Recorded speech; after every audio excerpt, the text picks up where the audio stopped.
রাজনৈতিক দল football tournament আয়োজন করছে, এটা আগে আমরা খুব কখনো দেখিনি।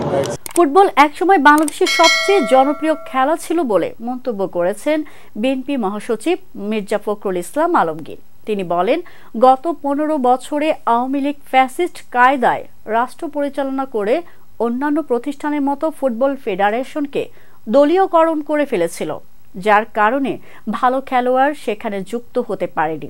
শুক্রবার জিয়া আন্ত থানা ফুটবল টুর্নামেন্ট 2025 উদ্বোধনী অনুষ্ঠানে এসব কথা বলেন বিএনপি মহাসচিব। মির্জা ফখরুল বলেন, রাজনৈতিক দল ফুটবল টুর্নামেন্টের আয়োজন করছে, এটা আমরা খুব কম দেখি। এই যে আধুনিক চিন্তা, সেটা আমাদের ভারপ্রাপ্ত চেয়ারম্যান তারেক রহমান করেছেন, এজন্য আমি তাকে ধন্যবাদ জানাই। দীর্ঘ 15 বছর ফ্যাসিস্ট আওয়ামী লীগ ফ্যাসিস্ট কায়দায় বাংলাদেশ শাসন করে সমস্ত প্রতিষ্ঠানগুলোকে নষ্ট করে ফেলেছে। তার বড় উদাহরণ হচ্ছে এই বাফুফে, যার কারণে ভালো খেলোয়াড়রা যুক্ত হতে পারেনি। বাংলাদেশে একসময় ফুটবল সবচেয়ে প্রিয় খেলা ছিল বলে উল্লেখ করে মির্জা ফখরুল বলেন, আজ ফুটবল খেলার এ আয়োজন করা হয়েছে যাতে আমাদের তরুণরা বিপথে না যায়, মাদক মুক্ত থাকে। তরুণরা যেন মাঠে আসে, খেলোয়াড়রা খেলবে, অন্যরা মাঠে এসে খেলা দেখবে।